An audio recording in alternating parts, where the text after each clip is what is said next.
Fundação Educacional de Votuporanga e Unifev oferecem TVU Jornal.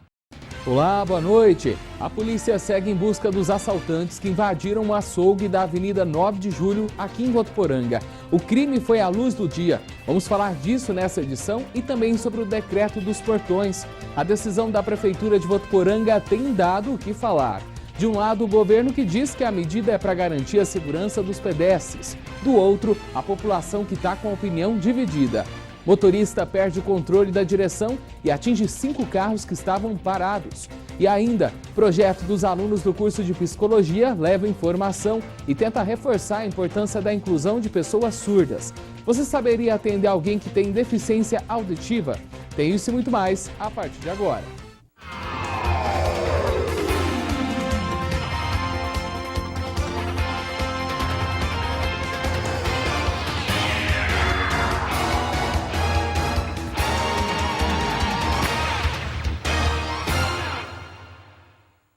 E a gente já abre o TVU Jornal falando de mais um assalto que foi registrado em Votuporanga. Dessa vez à luz do dia e foi agora à tarde.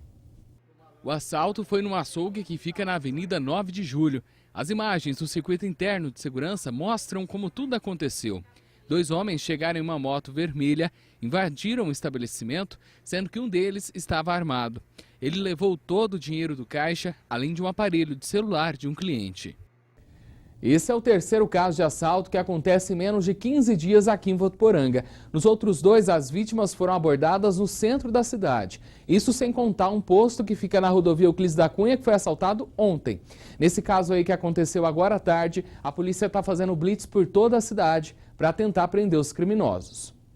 E um acidente assustou quem passava pela rua Rio Grande, aqui perto da TV Unifev, também agora à tarde. Uma mulher que dirigia esse carro descia a rua Rio Grande quando perdeu a direção e acabou batendo em outros 5 veículos que estavam parados na frente dessa escola estadual de Votuporanga. Testemunhas que não quiseram gravar a entrevista disseram que a motorista acabou acelerando ao tentar frear. Ninguém ficou ferido. A motorista foi socorrida. Ela precisou ser levada para fazer alguns exames e também para ser tranquilizada depois desse enorme susto, né? E as antigas placas comuns vistas nas cidades brasileiras começaram a ser substituídas aqui em Votuporanga. O novo modelo tem 10 centímetros a mais de comprimento e 6 centímetros a mais de altura. As placas trazem ainda o CEP da rua, o nome do bairro e os números das residências naquele trecho. Agora a gente vai para as notícias da região, porque é de Rio Preto uma equipe de estudantes que está representando o Brasil num importante campeonato de robótica. Bem legal isso, hein? Boa noite, Naê. Olá, boa noite. 3 pessoas, sendo 2 homens e uma mulher, foram presos e uma menor apreendida depois de serem flagrados com drogas ontem em Rio Preto. O entorpecente estava no carro em que eles estavam e em um apartamento. Cerca de 50 tijolos de maconha, uma balança de precisão e uma faca foram apreendidos.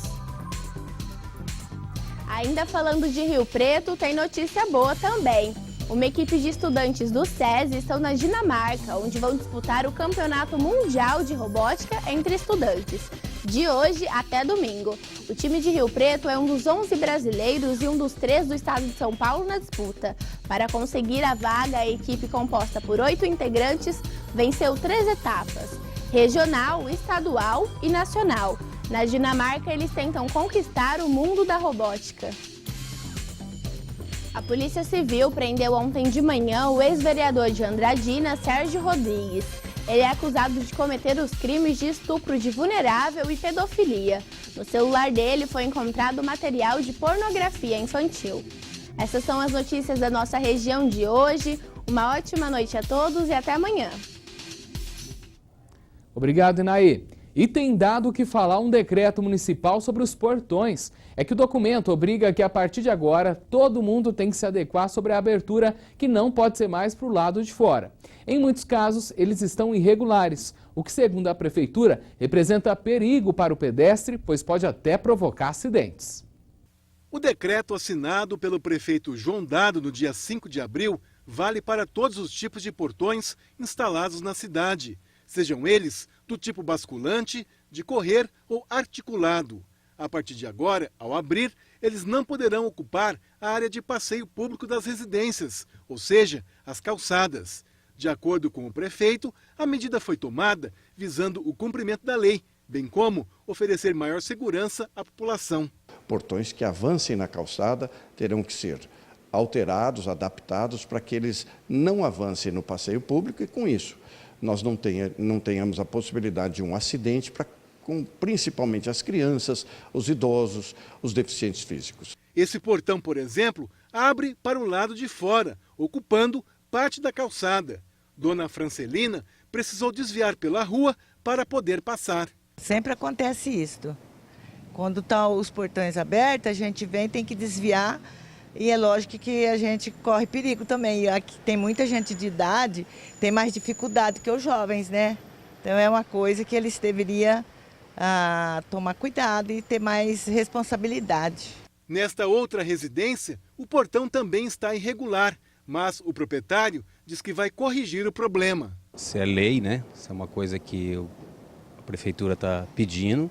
Eu acho que a gente tem que se adequar ao que a prefeitura está exigindo, né?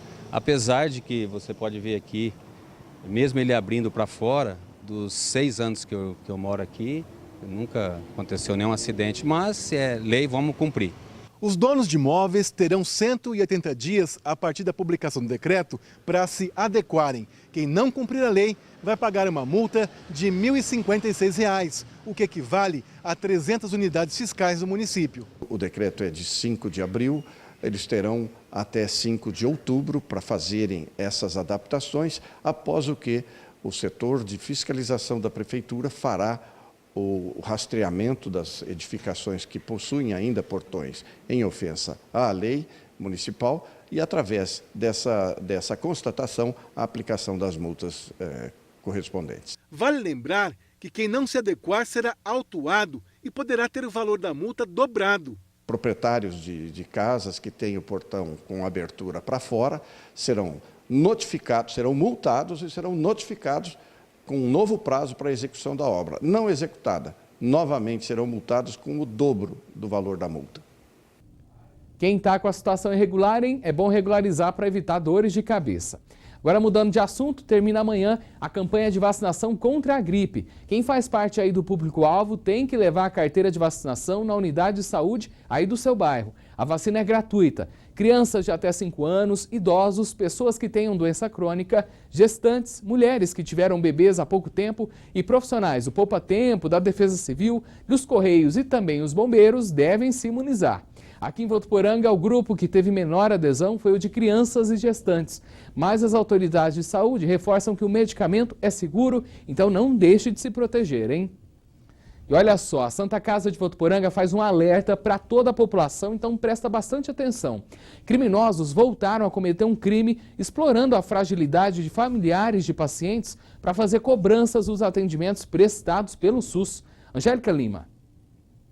Os estelionatários entram em contato com os familiares, principalmente dos pacientes internados na UTI, e pede para que seja feito o depósito bancário para custear os medicamentos, exames e outros procedimentos. A Santa Casa de Votuporanga reforçou agora à tarde que não há cobranças para quem está sendo atendido pelo SUS e disse ainda que não faz ligações solicitando dinheiro. Angélica Lima, para o TVU Jornal. Obrigado, Angélica. Isso é realmente um absurdo, né? E se você receber alguma cobrança por telefone, não faça qualquer pagamento, hein? Entre em contato com o hospital e também denuncie para a polícia. E a tão sonhada transposição da linha férrea parece que vai sair do papel. É que está prevista para amanhã a vinda a Votuporanga do deputado federal Márcio Alvino e de diretores e representantes da Agência Nacional de Transportes e também do DENIT para tratar sobre essas obras, que são tão sonhadas, principalmente por quem mora naquela região. E no próximo bloco tem oportunidade de emprego. A Santa Casa está contratando telefonista.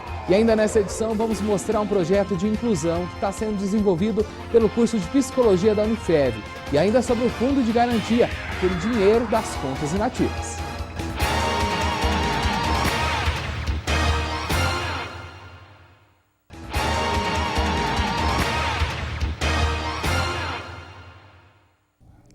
Estamos de volta com o TV Jornal e agora com uma oportunidade para você que está à procura de emprego.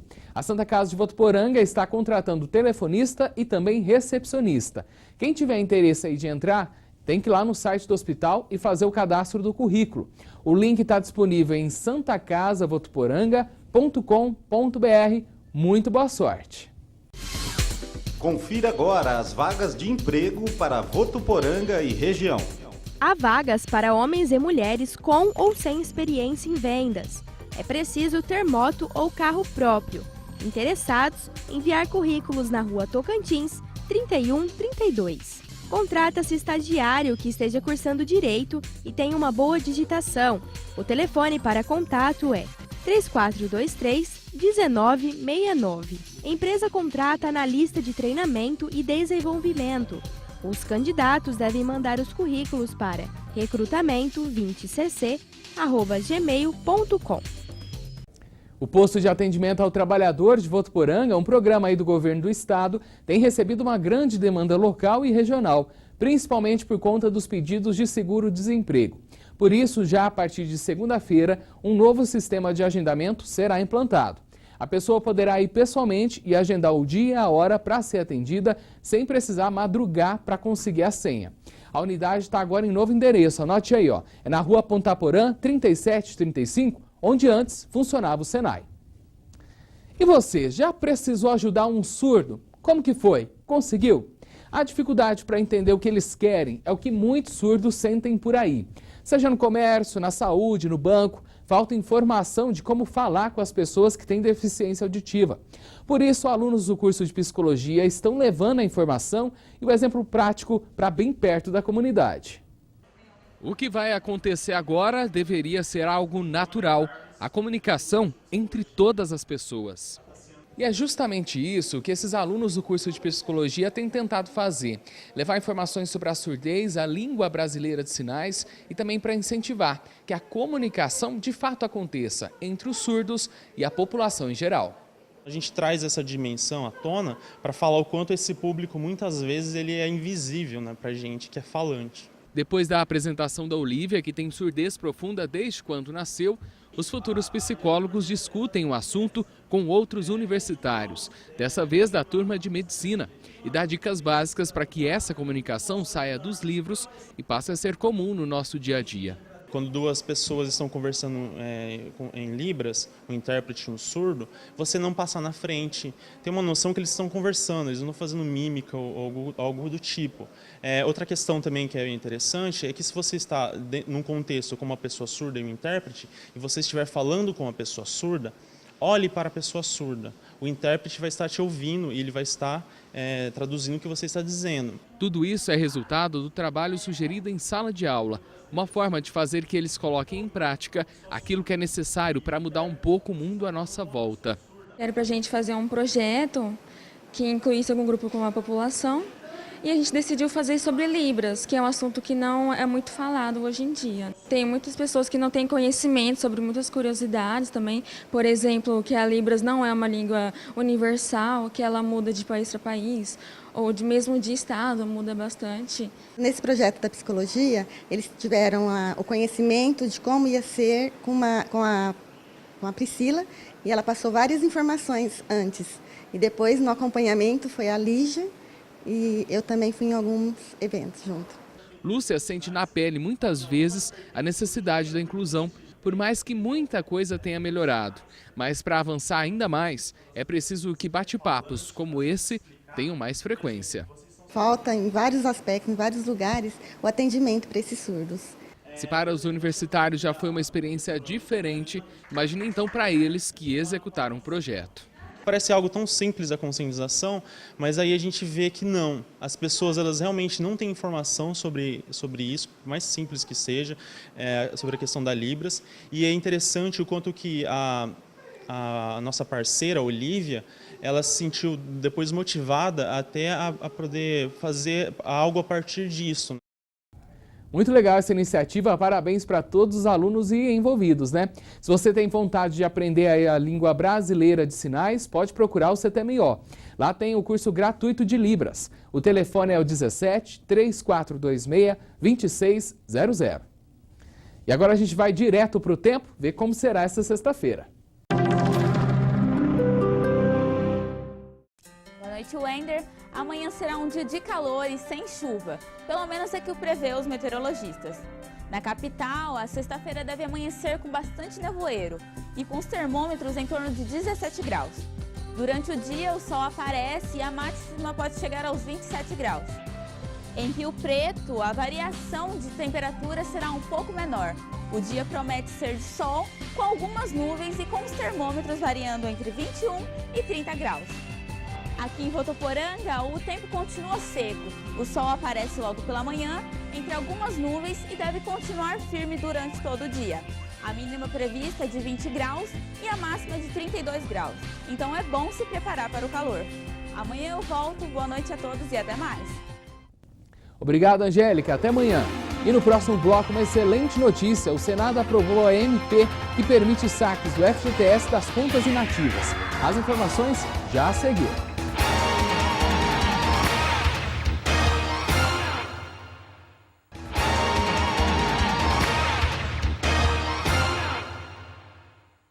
O Ministério Público de Votuporanga decidiu pelo arquivamento de um caso suspeito de agressão em uma escola municipal. O pedido de acusação tinha sido feito pelos pais da criança no fim do ano passado. No entanto, a Promotoria de Justiça entendeu que não houve crime de maus-tratos e o juizado acatou a decisão. O Instituto de Criminalística periciou as imagens e emitiu um laudo afirmando que não foi possível detectar ou comprovar a ocorrência de maus-tratos contra a criança. Isso segundo uma nota enviada pela assessoria de imprensa da Prefeitura.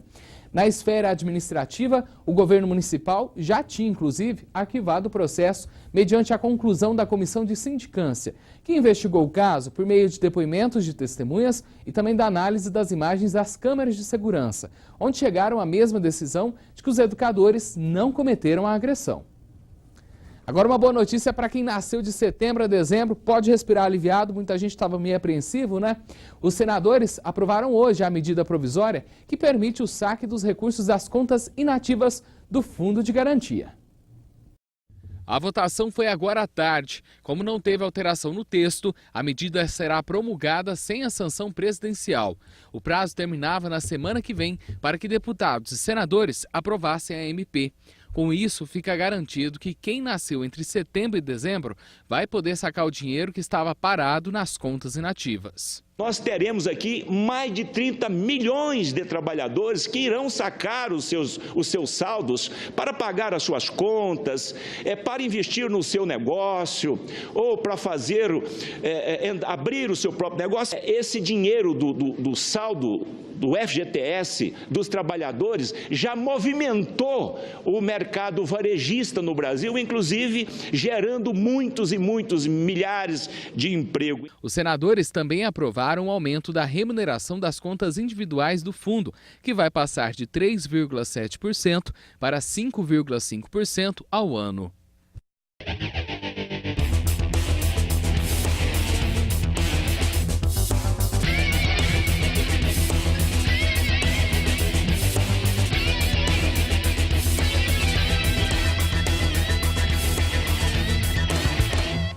E aí, galera do Futeblog, beleza? Hoje já é quinta-feira e o destaque fica por conta do jogo do Palmeiras ontem na Libertadores. O Palmeiras que recebeu o Atlético Tucumã na Argentina no Allianz Parque.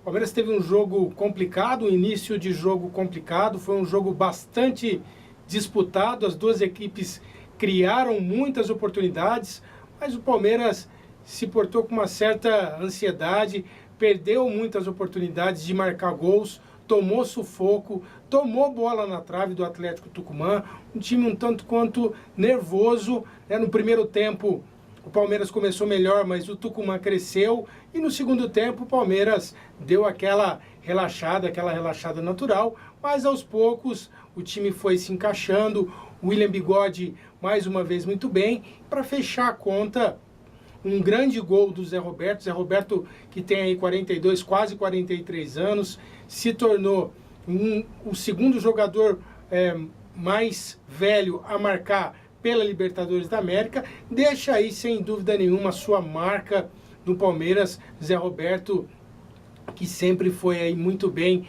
pelas equipes onde passou, inclusive disputou Copa do Mundo pela seleção brasileira. Então, o Zé Roberto, acho que vale como atleta, como disciplina que ele tem. Eu acho que é um exemplo, sim, a ser seguido pelos outros atletas. Então, o Palmeiras segue forte na Libertadores da América, rumo às oitavas de final com o Cuca, muito forte também. Hoje a gente tem 2 brasileiros em campo. O Botafogo vai até a Argentina enfrentar o Estudiantes às 9h45 da noite e o Grêmio recebe o Zamora às 9h45 na Arena do Grêmio. Brasileiros aí muito bem na Libertadores, com tranquilidade. Com relação aos outros times paulistas, o mercado se mexe um pouquinho. No Santos, o Thiago Ribeiro pode vestir a camisa do Avaí. O São Paulo pode definir a venda do Neilton para a equipe do Vitória da Bahia. E o Corinthians tem como notícia a renovação de contrato do lateral esquerdo Moisés, que é aí o reserva imediato para a posição do Guilherme Arana, tá certo? Por hoje é só. Amanhã, sexta-feira, eu tô de volta com mais um Futeblog para falar da rodada do final de semana do Campeonato Brasileiro. Um abraço, tchau, tchau.